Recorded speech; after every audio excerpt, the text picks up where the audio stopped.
not getting down on myself for using my savings, I think was the biggest thing. Like just really trusting that this is the work that I want to do. It's going to take time to build. I'm not going to make six figures right away. But if I keep working on it and I love what I'm doing, then I'm going to be okay and everything is going to work itself out. This is Debbie, and welcome to another episode of The Offbeat Life, where I speak to inspiring individuals who ditched the norm to become location independent. We'll learn how to create sustainable laptop lifestyles from the experts that will help us achieve freedom from our 9 to 5. Hey friend, have you been thinking about creating a freedom lifestyle by starting your own podcast? Well, lucky for you, I have created a new one-on-one podcasting program. From starting, branding, marketing, monetizing, and scaling, we cover it all. If you're interested, send me an email at hello@theoffbeatlife.com with the subject line podcast program to learn more. Again, email me at hello@theoffbeatlife.com with the subject line podcast program. I will see you there. On this week's episode, I speak with Miinkay, who is a bodyworker and career coach. 5 years ago, she quit her longtime career as an IT consultant to find her calling. After the initial panic and stress that comes with reinventing yourself, she started on the path to a career in wellness. Now she has a successful private practice and is building an online business around helping people find their purpose in life. So listen on to find out how Miinkay has been able to successfully grow a private practice as a remote wellness coach. Hey everyone, thank you so much for being here. I am super excited to have my guest on today. I'm here with Miinkay. Hey, how are you? Hi, Debbie. I'm good. How are you? I'm wonderful. Thank you so much for being here. Can you tell us about you and why you live an offbeat life? Yeah, my name is Miinkay. I am a career coach, and my offbeat life is, I think it's offbeat because I used to be an engineer and a consultant, and I quit all that cold turkey because I just knew it wasn't for me. And I went in search of purpose and calling and, what was more important to me and figuring out, how do I make a happy life? Because I felt like I had done all the things that everyone told me to do, get a degree, get a job, climb the ladder. I climbed that ladder. In the end, I was making six figures at my old job and I was still so unhappy. So I went in search of, something more meaningful. And that led me down the route to becoming a body worker. I'm also a massage therapist. And then along the way, a lot of my friends were asking me, how did you make that flip? How did you flip from becoming a consultant to, working with your hands, becoming basically self-employed? And I started telling them about it. And I learned very quickly that a lot of people were going through what I went through, which was feeling like they had done everything right, but still being unhappy. And so then I went to get more training to become a career coach because I felt like there's really a need for people to understand themselves better, to understand how to find purpose, how to find their calling. And that's something that I went through myself. So I want to be able to help others find that too. And so that's when I started my online business around career, learning how to do your own career, learning how to search for what is meaningful to you and leave behind what is not. And then also I started my own podcast too, to help people figure out what do I do with my life and how do I make a life that I love to live. That's a really hard thing to do for anyone. For a lot of people, we figure that out when we're in our 30s, 40s, sometimes even 50s, when you've been at your job for like 20 some odd years, and then you start questioning everything.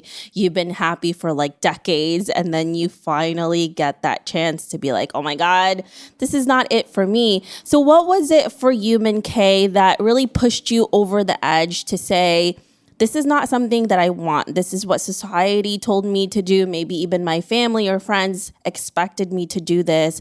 How did you finally transition to that point where you were like, I am ready to leave that, leave all the expectation, leave the 6-figure job to do something I have no idea about, right? Because that's a huge leap. Yeah, it was probably the scariest thing I've ever done in my life. I think at that point I was just fed up because when I started consulting, I knew pretty much right away that it was kind of like I was unsatisfied. And then I just try to work my way around it. Like, well, I'm here. Maybe there's another position I can try. Or maybe if I move up, it'll be better. Or maybe if I move industries, that'll be better. And so I just tried so many things. I tried to like it so much. I tried my best. I eventually left the consulting world and went into in-house and like worked for hospitals for a long time. And I felt like, could this be a thing? Because I'm doing good in the world. People need this work. But in the end, I just got fed up. I was tired of waking up every morning. Like I didn't want to go to work. I was tired of being bored. I was tired of, going out to party to take my mind off of it. I was just tired of my whole lifestyle. And at that point, I had started to question everything, question how I was doing things, question my way of living, because to me, it was like all the things I thought I was doing right led me to this dead end. So how do I shift everything and reset so that I can figure out what is really going to be good for me? And the first thing I did was I went to the library because I wanted to learn more about this little voice inside me that kept telling me, something's not right, right? It's like sometimes you just feel like something is not right. And you have that little inkling or that little thing that's saying, hey, you got to change this. So I started researching that, and that's called your intuition. And when I went to the library, I found a bunch of books. I read through as many of those books as I could. And one of those books basically said, if you don't feel good about something, then it's not for you. And that was a whole shift in my thinking, right? Because I was always taught to think things through. Oh, if you have this degree, then you have these options. Or if you have these skills, then you have, you can go up in this way. But this book was just saying, if it doesn't feel good, don't do it. And so I thought a lot about that. I thought about quitting. And when I thought about quitting, it felt really good. And even though it was terrifying and obviously not the logical thing to do, to leave a secure job, to leave my 401k, to leave healthcare insurance, when I thought about quitting, I was happy. And so that's when I knew, I should quit my job. Yeah, it's a really hard decision to do that. I've been in your position, it's something that we thought we really needed to do. And then your world is turned upside down. And then you get into this mental state where everything is just really confusing, right? But I think for most of us, it's better to be in that state than be super, super miserable. And, with me, I had panic attacks, right? Like I had everything that I thought I needed, a good job, well-paying job. There was really nothing wrong with it. I think, and I mentioned this before, and I think it's the worst when your job is not bad, right? I think it's easier to leave something, right? You know what I mean? It's easier to leave something when you absolutely hate what you're doing, right? Maybe your coworkers are bad. Maybe they're not paying you as much. You're just not appreciated. But I feel like it's easy to get out of that because you're like, screw this. Like, I hate everybody here, or I just hate this position. But when it's a job where you literally have nothing to complain about, it's so much worse because you're like, what the F am I doing? Like, there's nothing to complain about. But like you're talking about intuition, Miinkay, and in your soul, like your intuition is telling you this is not where I'm supposed to be. And there's some sort of guilt sometimes that you feel along with it, right? Because it's like, there's nothing really to complain about. I went to school for this. I spent so much freaking money. But then talking about and thinking about what you really need for yourself is so different, right? Like, and just trusting yourself, trusting your instincts, your intuition, and leading with that. It's a huge thing to do. And you definitely were able to do that.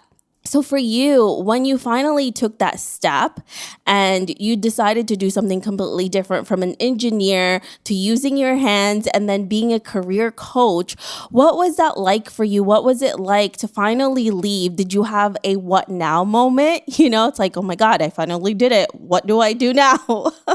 Oh yeah, totally. When I quit, I first I took a whole month off, and which I had never done before in my life, and I just I did a road trip all over the country. And I came back home, and then I was like, now what? What do I do? How do I figure out my life? Where do I go? I don't have anyone to tell me, who in the world knows how to quit their job and then start a new one? Like, that's not a thing that you learn in school. So at first, I freaked out a lot. I had a lot of anxiety. I had a huge identity crisis. Who am I if I'm not this person? Or who am I if I'm not a consultant? Who am I if I'm not working for hospitals? Who am I if, who am I now? And so I went through that sort of like rebirth about, okay, well, if I'm not that person, who do I want to be? How do I want to change my life? And what do I want to do? And that was just a big question I didn't know how to answer. What do I want to do? Everything that I read just kept telling me, follow what's interesting. Follow what sparks you. Follow, even if you don't know if it can make you money or not, even if you don't know where it's going to lead you, just follow what you like. So it's like, okay, I'll try that, and I'll trust, because I think that was the hardest thing for me is to not know where I was going. Usually when you go to school, I got my engineering degree, I knew my options. I knew how much money I was going to make in those jobs. I knew everything. But at this point in my life, I had no idea of any possibilities. And I was worried that I wouldn't be able to support myself. I was worried that I wouldn't be able to pay for my healthcare insurance. I was worried that I would have to, move out of my apartment and downsize or move back home. Like, there were so many things going on. But somehow I got through it, with the support of my friends and my boyfriend at the time. And I just started going down this road of, okay, what's interesting to me? And that led me to study more yoga, because at the time I was a yoga instructor as well. And then one of my friends who runs a yoga studio is also a body worker. And she does massage, and she does all these other specialty work, craniosacral therapy, energy work. And she was like, oh, I think you should look into this kind of work. I think you would really like it. And so I said, okay, sure, why not? Like, what could hurt? And so I started looking into it. I signed up for a class. I started going through that route and discovered that I really was interested. I loved it. And when I started doing it, it was so fascinating to me, and I just wanted to keep doing it. And that's how I got started on that path.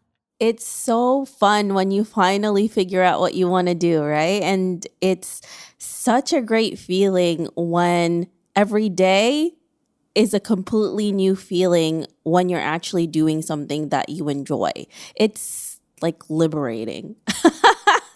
And you actually want to get up and do it. So that is amazing when you finally find that. And I think most of us, my listeners and us here too, Miinkay, is that's really what we strive to do. That's really what we want our ultimate life to be. Before, it's just like, you need to go to school, you need to find a job, you need to start a family, then you have fun after you retire and on those 2-week vacations. But I think now for us, the most important thing is being able to balance everything. And then when you find that, you realize that you don't need to be 63 or 65 to finally enjoy your life. It's such BS when people give you that type of story sequence that you have to follow. So I love hearing that from you. So making sure, right, that you are financially secure, that is most people's fears when they finally leave a secure job, secure 9 to 5 job. And then when you either become a freelancer, a remote worker, you start your own business, that's something that you can't automatically make sure that you have, right? That's not a guarantee because you don't have a company paying you. You don't have a set salary. You really have to make that yourself. And it's a difficult thing in the beginning. So how do you make sure that you go over that hump and make sure that you still have the security that you need in order to keep going and not having those fears as well? Yeah, I think as a kid, I was taught to save a lot, so I was really good at that. And luckily, I would save a lot of my salary. I definitely lived well below my means when I was working. And so luckily, I had a lot of money saved. I had it invested, and those investments did well and kept doing well. And while I was trying to figure out my life, I was sort of managing that using a lot of my savings. I'm still using my savings sometimes, but not as much as before. I got a part time job to pay for things and downsized a lot of the things that I did. I didn't go on vacation for 2 years. I made some sacrifices, but to me, it was worth it because I wanted to shift everything and change my life. And what I was studying was so interesting to me. I kind of didn't even miss a vacation, like when you're working a job you don't like, you're looking forward to that vacation because that's something to enjoy. But when you're doing work that you love, you're enjoying every day. So like you were saying, that old idea of like working for vacation is totally agree with you. Like you can have a job that you enjoy every day and then every day feels good. And that was what I was striving for. So I didn't really miss the vacation. I didn't miss, all the other things that I had spent money on before because I didn't like my life. So I was able to manage my finances that way. And having the part-time jobs, starting to work as soon as I could once I got my massage license, starting to get clients through my friends, and just putting myself out there is, how I manage that. I would say I'm still not in the green, partly because of COVID. Last year kind of demolished my massage work, but that's okay because I managed. I got an employment. I made things work. I still had some savings. And so not getting down on myself for using my savings, I think was the biggest thing. Just really trusting that this is the work that I want to do. It's going to take time to build. I'm not going to make 6 figures right away. But if I keep working on it and I love what I'm doing, then I'm going to be okay and everything is going to work itself out. You have to be smart and have that drive to look for the answers. So, listening to podcasts, hearing how other entrepreneurs, make money, learning in different ways that I can make money. So it's not like I'm just sitting around expecting money to show up, but I'm hustling. And also because I don't have that income, makes me want to hustle more. So it's sort of like this feeling of grit and also like a feeling of satisfaction when you do like make your own money from scratch, that feels really good. And I would say my finances aren't perfect. They're not where I want them to be, but that's okay because I'm working towards something and I make a little bit of progress every month and I'm happy with that. Yeah. And I definitely agree when you earn that money yourself. I mean, obviously, when you have a 9 to 5, you earn that money yourself. But it's when it's your business and then that first dollar comes in. I can't even tell you, like, this, Miinkay, but for our listeners, like, if you haven't done this yet and when you finally earn that first dollar from what you're doing, it's like nothing you've ever felt before because you've worked so hard and you do all these things and there's so many, no's before you hear that yes. And when you finally hear it, you're like, oh my God, even if it's just $1 that you get, it feels like $1 million, So it's always good. I love that feeling. Yeah, totally.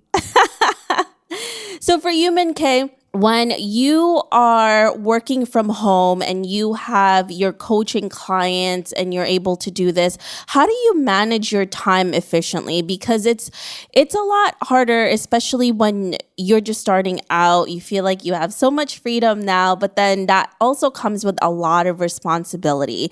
Can you tell us how you make sure that there's a balance between your time and you make it work for you? Oh my gosh, that's been so hard.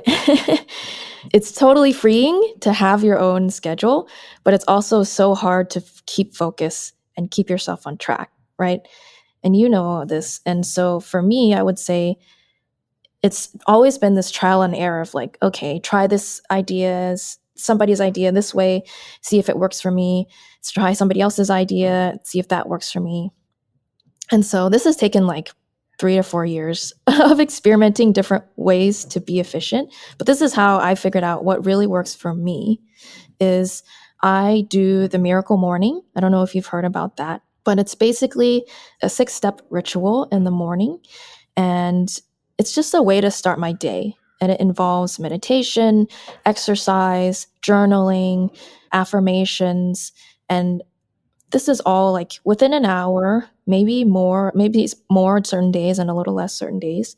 But that really just sets my mood and really makes me energized, makes me feel like I can do a lot that day.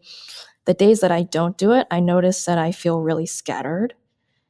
And so just having that ritual to like set my mind straight and to get all my energy out, because I have a lot of energy, I find that if I don't exercise in the morning, then I'm just like all over the place. So really having that is what helps me be really efficient. And so I start my day with that. And then I have a way to organize all the work that I do. I use Asana, which is a project management tool.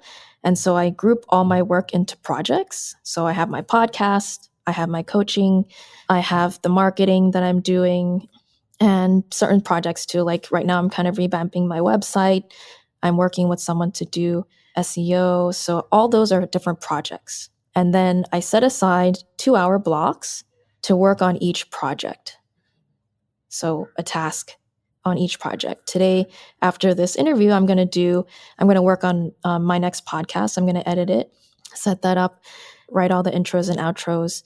And then after that, I'm going to work on my about page. So I have these tasks set up for me, and I guess that it takes about 2 hours. Whether it does or not, it depends. But then I try to not sit for more than 2 hours. After 2 hours, I get up, I walk around, have a snack, then I can reset, come to another task. And doing that throughout the day, I find helps me some days. And then I go with my flow. So if I still feel like working through dinner and into the night, then that's what I do, which is probably not always the healthiest thing. But if I don't feel like working, I feel like I'm done today, then I'll cut it off at 6 and I'll stop and I'll watch TV and chill out and give myself the break. Yeah. Really making sure that the schedule that you put for yourself is something that you can live with and something that you can keep up with. And I think the key here is making sure that it's sustainable for you, right? Because there's going to be people there that's going to tell you how they do their routine, how they do their schedule. But if it's not right for you and your schedule, it's just not going to work. So it takes a little bit of time sometimes to figure that out. But then once you get it going, I think it becomes so much more easy when you do that.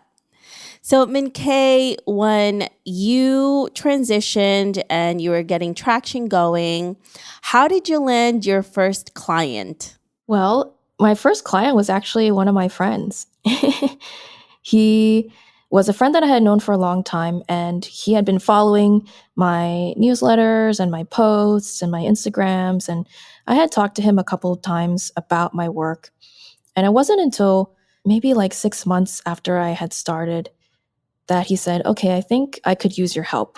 And so we had a conversation, a professional one, because we were friends before, but I wanted to make sure that he knew I would treat this as a professional situation so that he was getting the best work out of me. And that's how I got started, and I find that every client since then is sort of the same way. Like it just takes time for people to warm up to needing coaching and needing help. or admitting that they need help or recognizing that it could be helpful. And usually I work with someone, not in, I wouldn't say like a lot, but just like little bits here and there, like, hey, how are you doing?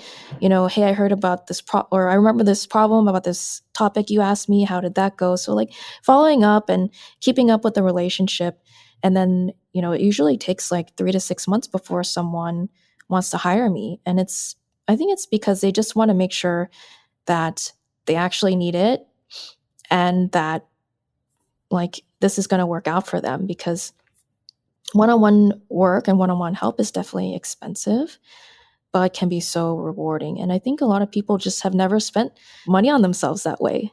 Yeah, I think that's the key, is making sure you understand that you have to show up every single time. And it takes a little bit of time to warm people up.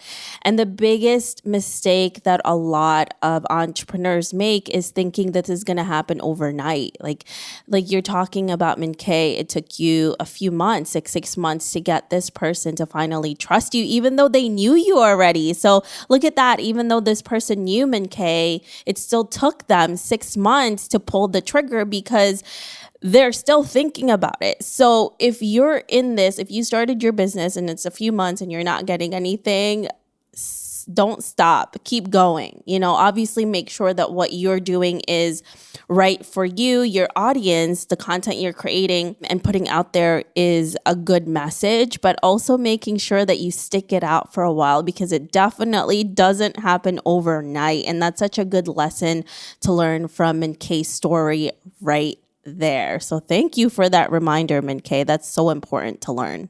You're welcome. So let's fast forward to 30 to 40 years from now, and you're looking back at your life. What legacy would you like to leave, and what do you want to be remembered for? Oh, good question. I definitely want to leave a lot of material and help in the world to teach people about intuition, how to follow your heart in a practical way. I think you learn as a kid all these fairy tale things like follow your heart, follow your dreams, but it's hard to apply it to the real world now. And so I want to leave people with tools to help them apply it to the real world, to know what's possible, and to be able to dream in a realistic way. Because I think when people dream in a too idealistic or too, unrealistic way, they get lost really easily, and they get discouraged really quickly, and then they don't follow their dreams because they just don't know how. So I want to be a guide for people to help them figure out what they want in life, to help them get to a better life and a better career so that they can live happy everyday lives.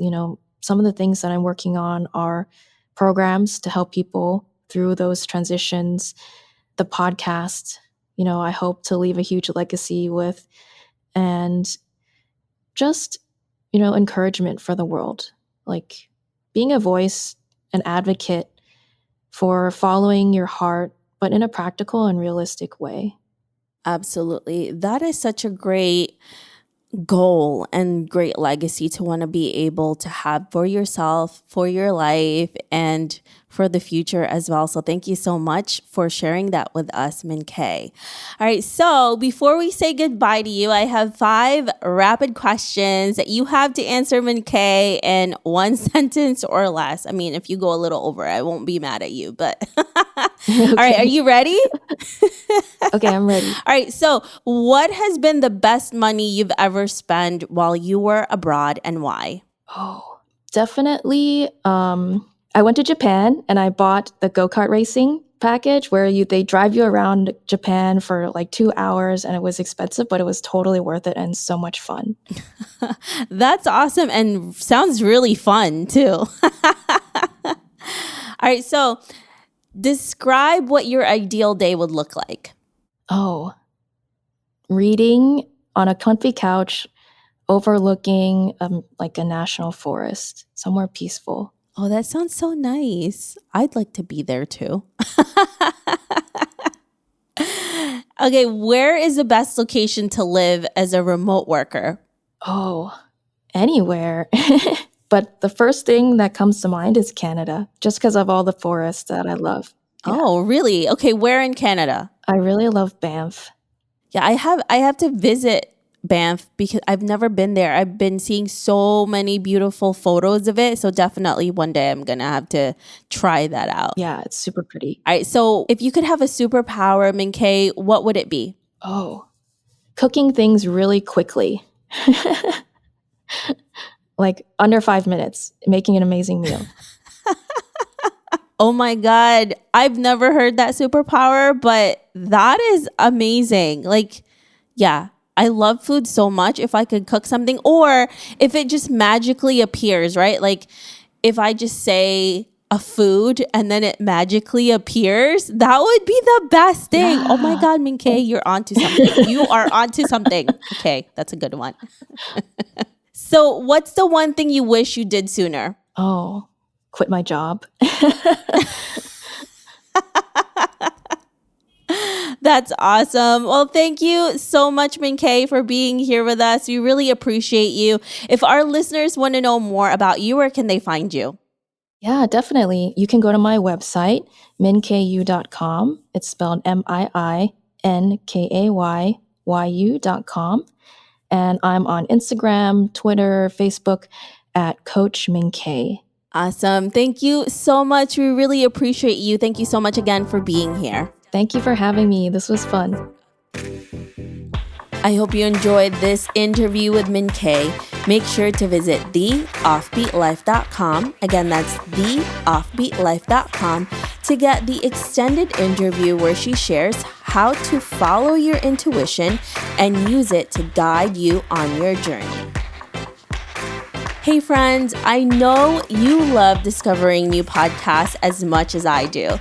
That is why I wanted to start sharing some of my favorite shows that I have been binging on. Today, I wanted to let you know about the Soulful Social Podcast, which is hosted by Madison Tinder.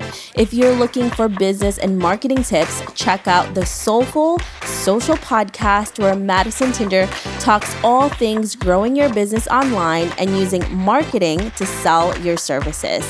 Visit www.madisontinderllc.com to listen to her podcast. Hey listeners, thank you for listening to this episode, and I'm so thankful for your support. I would love to hear your thoughts on this episode and get suggestions on guests, topics we can discuss, and so much more. Feel free to reach out at hello@theoffbeatlife.com and let me know what you'd like to hear. If you like the show, don't forget to give us some love and review on iTunes. Thank you again for being a part of this journey, and I can't wait to hear how your location independent story will unfold.